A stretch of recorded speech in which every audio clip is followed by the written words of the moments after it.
salphanne aragaasaa namtichi biyya keenyaa tokko sakkaree namarratti fincaa'e maal yaa abbeenaan hin salphanne aragaasaa hin salphanne yaa Oromoo hin salphanne bar hin salphanne dhugaan siniin jedha salphanne kana caaluun jiru.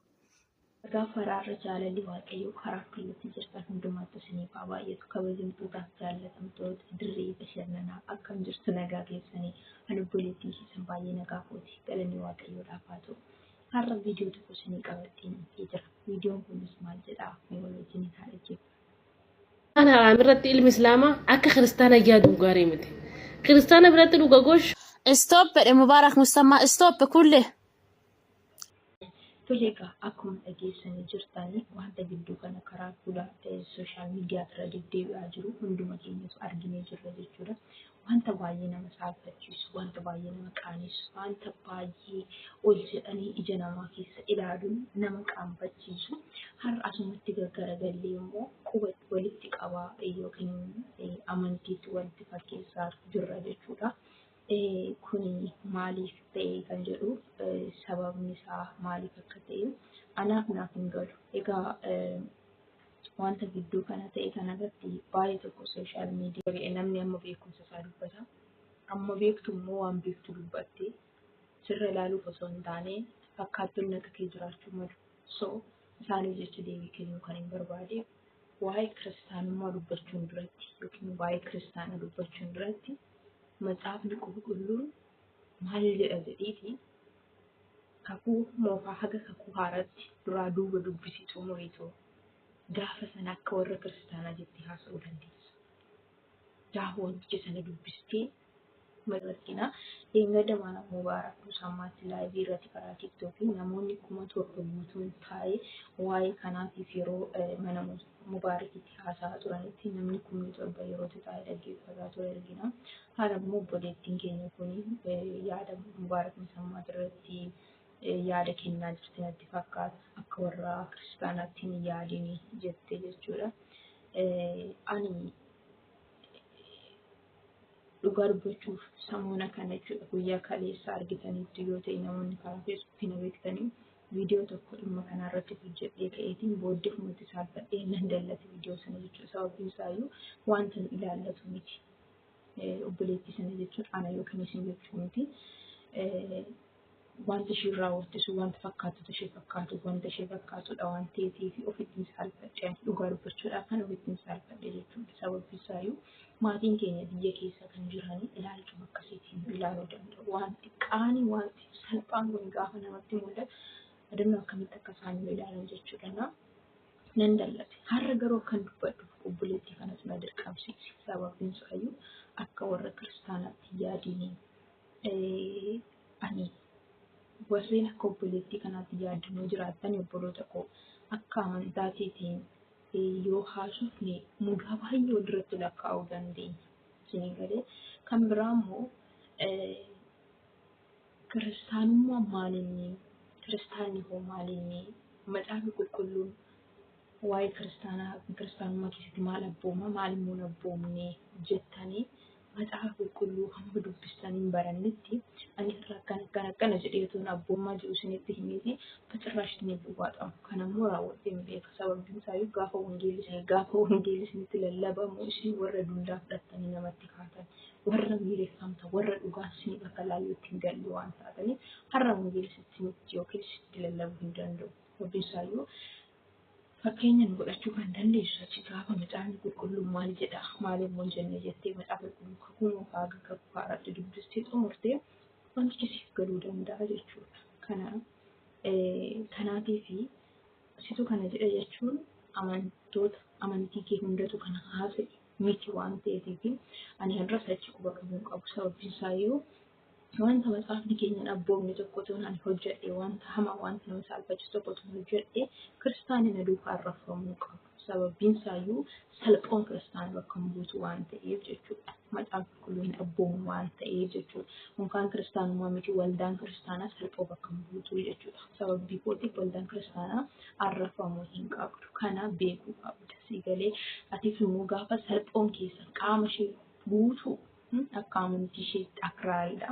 Qaama ishee guutuu shafanattee qullaa ishee immoo waraabdee bakka dhugfamuu qabu. bakka safuudha jedhame.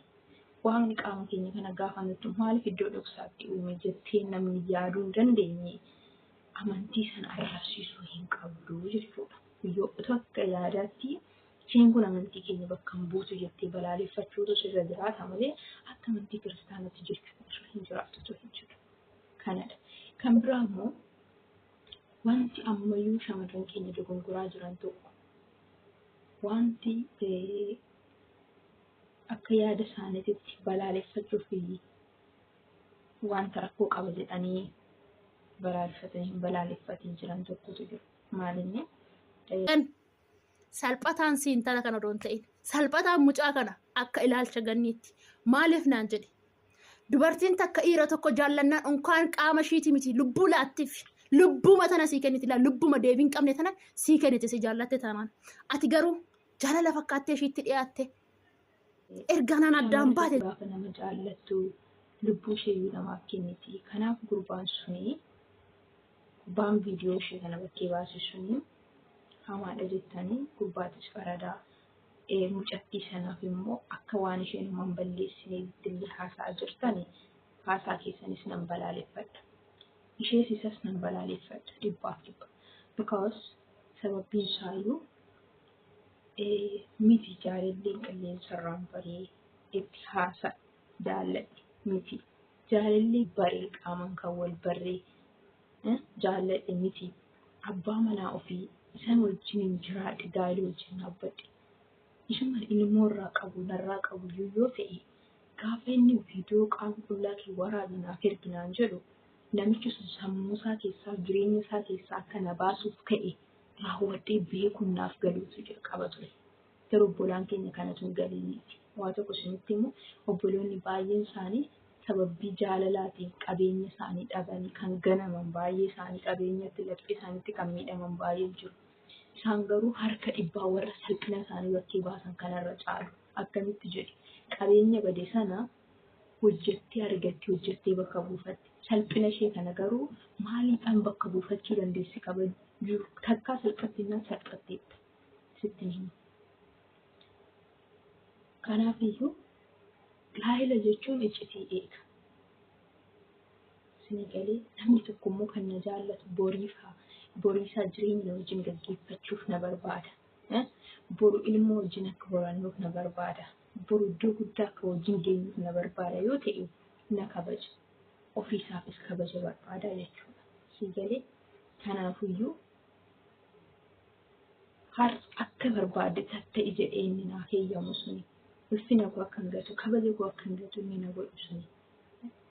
Namni sun boruu isaa akka hin barbaanne har'aaf yeroo kanatti kolfuu qubanatti akka qabu dhufee itti yaaduu qaba. Obboloota kun waan baay'eetu jira barri wanti nuti hin beekne. Sana gaafa nama barru namni kun nama sirrii nama hamaadha jechuu qaba. Jennee itti yaadnee waan hundumaa xiinxaluutu nurra jira jechuudha. Isin galee sababbiin isaayyuu yeroo ammaa kana wantoonni baay'ee waan nama jibbisiisantu jira. Kanaaf obboloota kun of eeggannoo ofii haa godhu. Nama sanatti ani koo kan biraa miti inni isa ta'e irrayyuu ija jabina bakka itti silaa koo ani dhugaa waaqayyo dubbachuuf baay'ee tokko saayifadhe obboloota koo gidduu kana akkama kollaa inni jibbisiisne himuu danda'u. As gadi baatee ani ekelee kan qaama koo waraabee ergee ekeleetu viidiyoo kana jalaa baasee inni sun naa gaafatamuu qaba. Haa wanta nani ofii kootti hin gaafatamu namni akkamitti waa'ee koof na gaafatama. Salphina koo namni akkam salphata. Inni isheen qaamni ishee ani adaraa keessanii waan gootan laalladhaa. Deebitanii immoo walirratti hin duulinaa. Bakka saalfachuun isinitatti gadi jedha. Bakka dhiifama nama gaafachuun qabutti bakka wanta namni balleessaa isaatti amanee koo yaada garaa geeddarata. Argitanii namkaan nama mitiitii waaqayyo koo yakkinee yaa waaqayyo dhiifama naaf godhe ani kana balleesseera yakkeera namni jennee gaafa nuti waaqayyoon yaada garaa keenya geeddaranii gara waaqayyootti deebinu waaqayyo nutti deebi'a jechuudha. Obboleettiin kun garuu numaayyuu ija jabaatte. Argitee Amma intalli sun waaqayyoon araara gaafachuudhaaf arrabni jajjabaachaa jirti waan ta'eef namni akkana rabbi biraas dhiifama argatu obboloota koo. Waaqayyo badii isheen hojjetteef nama sana nadabu. Nama sanas balleessa mataa isaatti nadaba. Isheenillee balleessa mataa isheetti adaba jechuudha. Kana dhugaa dubbachuuf baay'ee maalitti keessa koo dubbiin harkaa babbadaan dubbadha. Babbadaan harkaa jechuudha. Gaa'illi iccitii eega. Bilbilli nuti baannu kun obboloota koo siistamoota hedduu of keessaa qabu wantoota nuti hin beekne. Waan biraa miti suuraa makeenya kana kaalee gaafa bilbila keenya keessaa gaalarii keessa gaafa balleessine riisaayikil biinan jedhamu iddoon itti seef ta'utu jira. Riisaayikil biinii sana keessa nama meeqatu beekaa? Riisaayikil biinii sana keessa gaafa balleessine iyyuu googilee pootos kan jedhutu jira. Googilee pootos sana keessa nama hubataatu balleessa beekee jechuudha. Teeknooloojii yeroo ammaa kana babal'ate wantoota baay'ee nuti iccitiidha jennee bilbila keenya keessa ol kaa'annu bakkeetti bahaa oola. Of eeggannoo gochuun nu barbaachisa. Deebisee namtichi ani qaama koo waraabee erguuf sun maaliin godhaa? Maal yaadatudha? Bilbilli isaa sun boru baduu dandeessi. Bilbilli kan koos baduu danda'a. Tarii rakkadhee gurgurachuu hin danda'a. Argitanii? Waan baay'ee yaaduu dandeenya obboloota koo. Namni kun boru jireenya isaaf na barbaada. Na wajjin jireenya gaggeeffachuu barbaada yoo ta'e har'a qullaa koo bakkeetti bilbilaan argee boru gaa'ila keenyaaf jireenyuma keenyaaf wal amanteedhumaaf rakkoo fida. Si galee kanaaf iyyuu dubartiin tokko nama jaalladhan lubbuu keenya iddoo jedhe sanatti nama jaalladhee fi qabeenya koo kennuu hin danda'a. Eeyyan bakka nama sanaaf du'uun na barbaachisutti lubbuu koo iyyuu kennuu hin danda'a. Yoo lubbuu nama sanaaf kenne tarii lafa kanarraan dhabama danda'a. Sun immoo waan gaarii. Salphinni garuu obboloota kan waan hin jedhu na wallaachisa. Takka salphattee naan deebitee kabajan argattu. Salphattee kan nageechuuf kan geenyu qubanatti qabaa deemu. Yoon du'e garuu namni torbii ta'a. Ji'a takka yoo baay'ateef maqaa koo kaasee waa'ee koo ayyii jedhee ililchee sana booda na irraa fudhatu. Salphatee biyya lafaa kanarratti garuu mandaran ittiin deemu mandaran darbu hundi yaada salphoo akkanaa san yaadan akkasii san kan nan geenye kan nageessuu qubanatti qaba. Haati abbaan ofii mataa ol qabatanii biyya ofii keessan jiraatan namoota keessan jiraatan kabajadha. Sinii galee kanadha. Kanarra warri qabeenya isaanii maqaa jaalalaatiin ganaman suni harka dhibba warra qullaa isaanii baasan kanarra caalu. Hin jaallatanii sababii jaallataniif gargaaranii amananii kennanii dhabanii hojjetanii immoo argatu bakka buufatu. Qullaa fi kan bakkee baaste sun garuu kabaja ishii bakka buufachuu hin dandeessu. Salphatteetti. Abeet maatiin maal akka ta'an haati isheen jettee nama dhalte sun maal akka isheen taatu. Kanadha. Kanaafuu iyyuu dubartiin nama jaallannaanii lubbuu ofii kenniti waan ta'eef isheetti murteeffamu hin jedhina. Murteeffaa. Gaafa nama tokko jaallattu nama sanaan wal dhabuun akka jiru beekuu qabdaati. Mukaan wal jaallattee mitiifi gaa'ila wajjin dhaabbatanii ilmoo qabeenya horatanii kan gargar wal diyyoo meeqatu sigalee kana yaaduu qabdan.